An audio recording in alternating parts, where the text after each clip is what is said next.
Nah, proses pendetailan itu sekarang sedang berlangsung di BKN dan teman-teman Kementerian Pan-RB.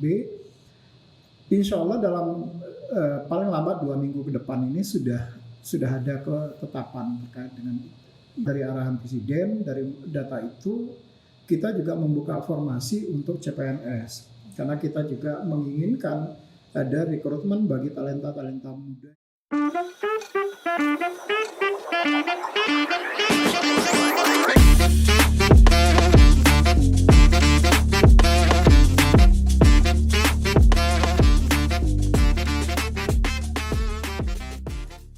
Halo Sobat BKN, selamat berjumpa dengan saya Titin di podcast Seruput Seraba. Nah, kali ini kita kedatangan tamu yang sangat spesial, Bapak Deputi Sistem Informasi Kepegawaian, ada Bapak Suharmen. Halo Bapak, apa kabar? Baik. Ya, senang sekali boleh jumpa Bapak pada siang hari ini. Terima kasih. Gimana Makassar, Pak? Ya, seperti biasa panas. Mana panas dengan Jakarta nih? Wah, lebih panas Jakarta lah. Kalau kulinernya gimana? Udah coba-coba? Belum sempat. Oh, belum sempat. Jadi Belum nanti sempat. boleh tuh dicoba. Siap. Ada coto Makassar, Pak. Siap. Nah, Bapak kali ini di podcast episode kali ini kita mau tanya-tanya soal pertanyaan yang sedang viral di sosial media. Ada banyak netizen yang mulai bertanya soal pelaksanaan seleksi CASN. Jadi netizen udah pada tahu kalau Bapak Presiden Jokowi udah sounding dari awal tahun, bahkan udah ada surat BKN ya. Ya. Jadi boleh dong di-spill sedikit kepada netizen, kira-kira progres pelaksanaan seleksi CASN tuh kira-kira kapan nih Pak? Ya, terima kasih. Memang Bapak Presiden telah menyampaikan atau menjelaskan kepada publik melalui press conference beberapa waktu yang lalu, dampingi oleh Pak Menseskap dan Pak Menpan. Di situ Presiden sudah menyampaikan bahwa tahun ini disediakan formasi sebanyak 2,3 juta. Tetapi 2,3 juta itu nanti kan akan dibagi, mana yang untuk CPNS, mana yang untuk P3K. Sebetulnya basis 2,3 juta itu berasal dari data base pencatatan non-ASN yang ada di kita, di BKN.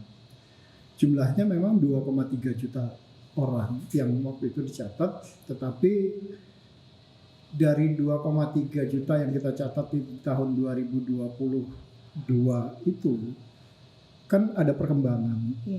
Nah, 2021 itu sudah ada yang lulus seleksi. 2022 sudah ada yang lulus juga, dan 2023 kemarin itu juga sudah ada yang lulus. Sehingga dari 2,3 juta itu yang sekarang tersisa itu sekitar 1,7 1.700.000 pegawai non ASN atau pegawai honorer yang ada sekarang di instansi. Jadi kemungkinan besar formasinya tentu tidak 2,3 juta lagi, tetapi lebih rendah dari itu. Nah, beberapa waktu yang lalu menindaklanjuti dari press conference yang Pak Presiden itu, Pak Menteri Pan-RB kan telah menerbitkan rancangan awal formasi yang disampaikan kepada seluruh instansi, dan itu sudah disampaikan. Jumlah formasi yang diusulkan oleh instansi sampai dengan pada saat itu sebanyak lebih kurang 1,3 juta. Padahal yang harus kita selesaikan kan tinggal 1,7.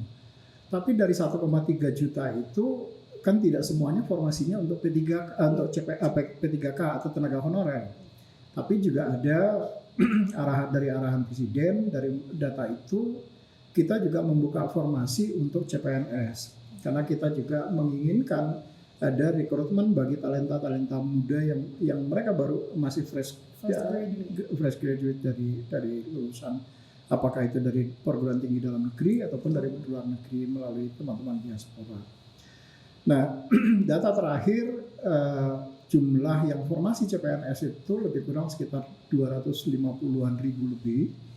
Tetapi sisanya sekitar 1.011.000 itu adalah formasi untuk P3K yang sudah diusulkan oleh instansi.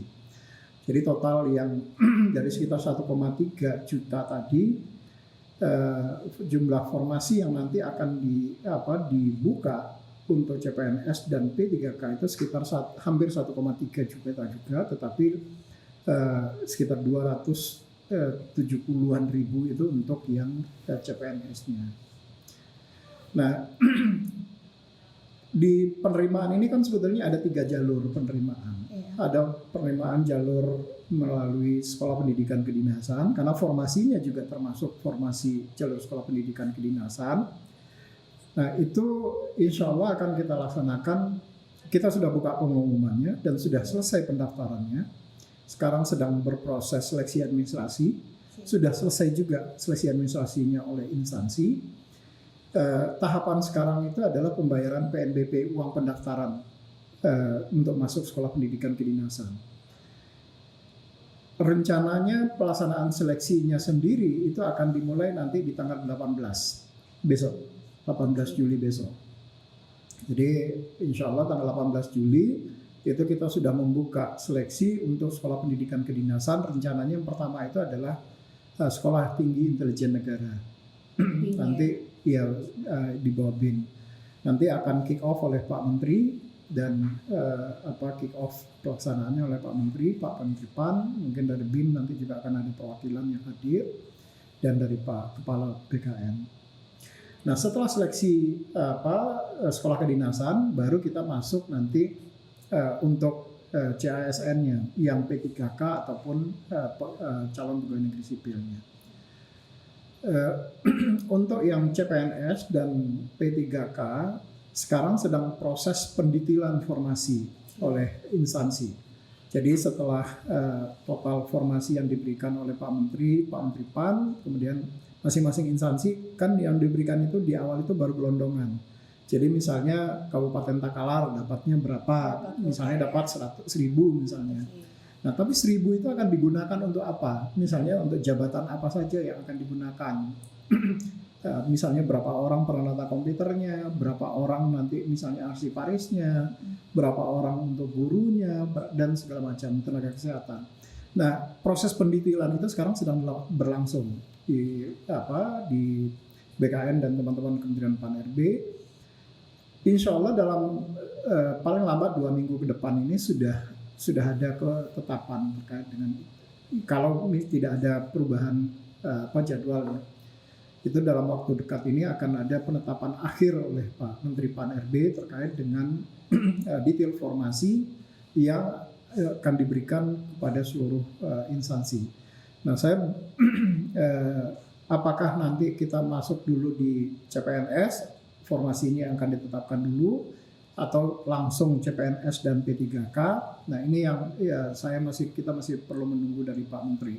Tapi mudah-mudahan sih kalau seleksinya sendiri insya Allah akan dilaksanakan tahun ini. Jadi on progress ya Pak? Masih on Jadi, progress. Kalau sekolah kedinasan sementara on progress dalam tahapannya. Kalau sekolah kedinasan sudah mulai jalan, sudah jalan. P3K dan CASN-nya ini? Ya, P3K dan CPNS. Dalam pendetailan ya? Iya, yang masih dalam pendetailan. Oke Bapak, ini pertanyaan kedua yang lagi viral juga di kalangan netizen. Karena sudah dimulai sekolah kedinasan ya, lalu P3K menyusul pendetailan dan CASN atau CPNS. Ini pertanyaan yang paling sering juga di netizen ini. Apakah kalau kita udah daftar P3K, katakan yang bersangkutan ini tidak lolos ya Pak, boleh juga mendaftar CPNS lagi atau P3K, ataupun sebaliknya? Bagaimana dengan yang mendaftar sekolah kedinasan juga? Apa masih boleh nih daftar lagi di P3K atau CSN CPNS itu, seleksi CPNS? Iya, secara regulasi kan sebetulnya sistem seleksi kita itu hanya mengizinkan satu formasi bisa dilakukan atau satu jabatan yang bisa dilamar. Ya, apakah dia ingin melamar di CPNS atau dia ingin melamar di P3K ataupun dia ingin melamar di sekolah kedinasan. Tetapi dari sekolah kedinasan dengan CPNS dan P3K tipikalnya kan berbeda-beda. Yeah. Sekolah kedinasan itu pasti tujuannya adalah orang untuk bisa melanjutkan ke jenjang pendidikan yang lebih tinggi. Yeah. Kalau dia artinya target grupnya itu adalah mereka-mereka yang lulusan SMA atau SMK dan sederajat. Nah, tapi untuk CPNS itu rencananya nanti akan dibuka untuk umum. Jadi CPNS itu akan dibuka untuk umum, artinya kalau memang ada formasi untuk misalnya SMA, lulusan SMA atau SMK, apakah kemudian mereka bisa mendaftar untuk CPNS? Ya mestinya sih bisa saja, tetapi itu nanti yang akan kita tetapkan di dalam regulasinya. Nah regulasinya sekarang sedang berprogres di Kementerian PAN-RB. Kemarin sore saya mendapat laporan dari teman-teman, sudah selesai harmonisasinya di Kementerian Hukum dan HAM, peraturan menterinya sudah dinaikkan ke Setnek untuk mendapatkan approval akhir. Mudah-mudahan juga dalam minggu ini juga sudah bisa dikeluarkan regulasinya. Nah kalau regulasinya nanti sudah terbit, baru kita akan bisa melihat apakah orang yang sudah mendaftar di CPNS bisa mendaftar lagi untuk P3K atau sebaliknya. Atau yang dari sekolah kedinasan apakah boleh mendaftar untuk CPNS atau sebaliknya. Itu biasanya diatur dalam regulasi. Nah, karena saya progresnya masih berlangsung, ini kita masih menunggu posisi itu. Yang dari CPNS ke P3K, tadi saya sampaikan CPNS itu kan siapapun boleh, karena formasinya untuk umum. Tapi P3K ada kemungkinan itu karena di dalam Undang-Undang 20 2023 kita kan dimandatkan untuk menyelesaikan tenaga honorer ini yang harus selesai paling lambat di akhir Desember 2024 ini. Jadi kemungkinan besar untuk P3K proses penerimaannya atau siapa yang boleh mendaftar itu akan tertutup. Tertutup bagi mereka yang sudah terdaftar di dalam database BKN itu. Nah, apakah nanti kemudian bisa dari database yang lain misalnya seperti guru, kan guru itu juga ada di dalam database-nya Dapodik. Atau tenaga kesehatan itu juga ada di dalam database-nya SI SDMK. Apakah mereka kemudian boleh mendaftar juga? Nah ini yang tergantung kembali pada kebijakannya nanti yang sekarang sedang ada di Sekretariat Kabinet. Saya pada prinsipnya tentu semakin banyak peserta yang bisa mendaftar, kita akan semakin mudah untuk mendapatkan yang terbaik. Tetapi juga ada tugas yang kemudian diberikan kepada pemerintah sebagaimana dalam mandat undang-undang bahwa kita harus menyelesaikan tenaga honorer ini paling lambat di bulan Desember 2024 ini. Ya, baik Bapak. Ini ada satu lagi boleh ya Pak? Ini banyak juga yang bertanya terkait isu peretasan atau ransomware, PDN atau Pusat Data Nasional. Apakah ada pengaruhnya terhadap pelayanan kepegawaian atau sistem seleksi? Kira-kira nih bagaimana cara BKN terus menjamin atau selalu meningkatkan kualitas, keamanan dan akuntabilitas sistem seleksi melalui CAT BKN, itu kira-kira gimana Pak? Ya, sebetulnya sebaik apapun sistem yang dibangun pasti selalu ada upaya untuk bagi pihak-pihak tertentu untuk melakukan hacking ataupun melakukan tindakan-tindakan yang melawan hukum dalam arti mengganggu sistem pemerintahan. Saya tentu tidak bisa mengatakan bahwa sistem yang disiapkan oleh BKN itu adalah yang paling sempurna. Karena tidak ada yang benar-benar sempurna, itu kan tidak ada. Pasti selalu ada celah. Ada celah ya. Bagi orang kalau memang dia ingin berniat baik, ingin berniat jahat di dalam proses itu. Tetapi tentu di sisi BKN, kita tentu nggak boleh pasrah begitu saja. Banyak hal yang kemudian harus kita lakukan improvement. Terutama dari aspek security-nya, dari sisi aspek keamanan. Kedua, misalnya dengan pertama kita bekerja sama dengan Badan Cyber dan Sandi Negara membangun yang namanya BKN CISR. CISR itu Computer Security Incident Response Teams. Jadi kalau ada tim gabungan yang dibangun antara BKN dan teman-teman di BSSN, di mana tim ini memonitor seluruh pergerakan yang terjadi selama pelaksanaan seleksi. Jadi kalau ada akun yang tiba-tiba dicurigai karena akan termonitor dengan baik di situ, maka teman-teman ini kemudian langsung melakukan analisis lebih dalam. Ini akun, apakah akunnya fake atau akunnya ini adalah akun yang kemudian sengaja untuk mendestroy sistem atau seperti apa. Nah, tim ini yang melakukan. Termasuk juga kita kemudian seperti tahun lalu kita dipinjamkan alat yang oleh teman-teman di Badan Cyber dan Sandi Negara untuk memprotek sistem-sistemnya di BKN. Yang kedua dari sistem internalnya BKN atas potensi misalnya ransomware ataupun apapun lah virus yang kemudian disebarkan atau sengaja dikirimkan kepada pihak-pihak tertentu misalnya, kita tahu bahwa di sistem BKN ini kan operating sistemnya kita menggunakan operating system sendiri. Kita modifikasi sistem operating sistemnya dari OS-nya Linux, sehingga OS-nya itu cat itu hanya bisa running di sistem OS itu. Dia nggak bisa kita nggak menggunakan Windows, kita tidak menggunakan Linux yang generic, tetapi kita memodifikasi Linux-nya tadi yang beberapa fitur di Linux itu kemudian kita matikan atau kita modified sedemikian rupa sehingga yang sistem OS-nya tadi hanya bisa ngerunning di cat kita saja. Termasuk juga penyesuaian di sistem cat-nya. Sistem cat-nya kemudian harus di-adjust lagi dengan sistem OS yang kita siapkan tadi. Itu yang pertama yang kita lakukan. Yang kedua yang kita lakukan adalah dari sisi browsernya. Browsernya juga kemudian kita coba modify sedemikian rupa sehingga tidak memungkinkan orang bisa menggunakan browser-browser yang di luar itu. Nah, selain itu kan tentu dari sisi aspek keamanan orang masuk, kita menggunakan face recognition, itu sudah kita lakukan, dan face recognition-nya kita lakukan secara berjenjang, mulai dari sistem registrasinya sampai dengan nanti pada saat mereka akan menggunakan cat-nya itu sendiri. Tapi memang kemarin itu ada kendala kita sebetulnya. Kendalanya terutama dari sisi pencahayaan di dalam ruangan. Ternyata kalau intensitasnya face recognition-nya kita tinggikan, ternyata pencahayaannya nggak cukup. Nah, akhirnya banyak kemarin teman-teman kemudian berarkobat nyenterin bantu center supaya pencahayaannya kemudian bisa mendetek dengan baik garis wajahnya yang bersangkutan. Nah, ini memang secara nanti by system proses ini sudah kita siapkan dan sistemnya sendiri sudah teruji dalam arti semua sistem yang akan kita gunakan itu harus lulus ITSA.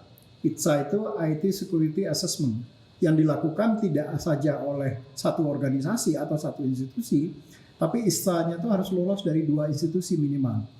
Nah, kita biasanya ITSA-nya itu dilakukan oleh 2 institusi. Yang pertama dari teman-teman di BSSN, karena itu memang tugas dan fungsinya teman-teman BSSN.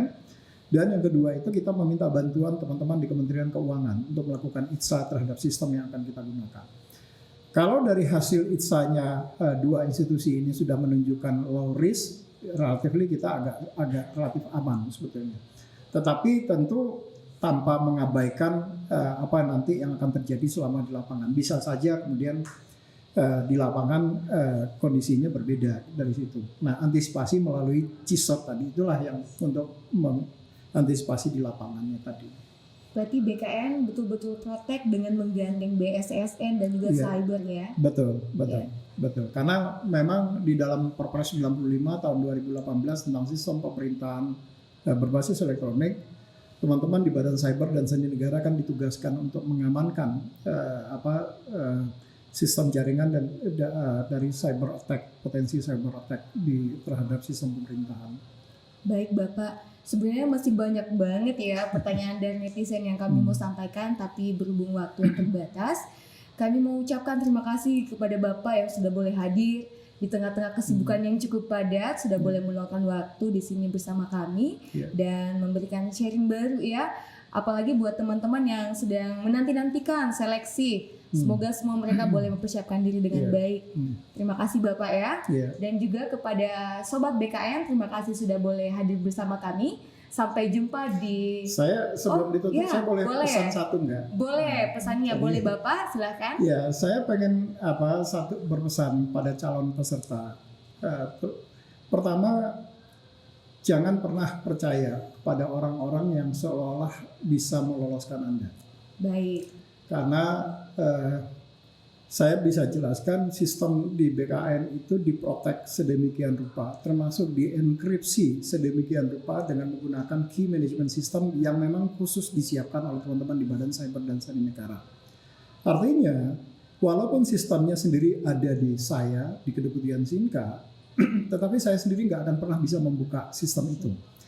Karena sistem proteksinya itu menggunakan 16 digit, dan masing-masing instansi, ada 4 instansi yang menggunakan, memegang masing-masing 4 digit. Ada Kementerian Pan-RB, ada BKN, ada BPKP, dan ada Kementerian Dikbud. Masing-masing memegang 4 digit. Jadi kalau saya mau membuka sistem itu, maka saya harus menghadirkan keempat instansi tadi. Artinya, tidak ada orang yang kemudian bisa mengintervensi sistem tadi, karena sistemnya dienkripsi dengan menggunakan sistem enkripsinya BKN yang passwordnya BSSN yang passwordnya dipegang oleh instansi lain. Yang kedua adalah jangan pernah percaya kalau ada dengan cara membayar kemudian akan bisa meluluskan.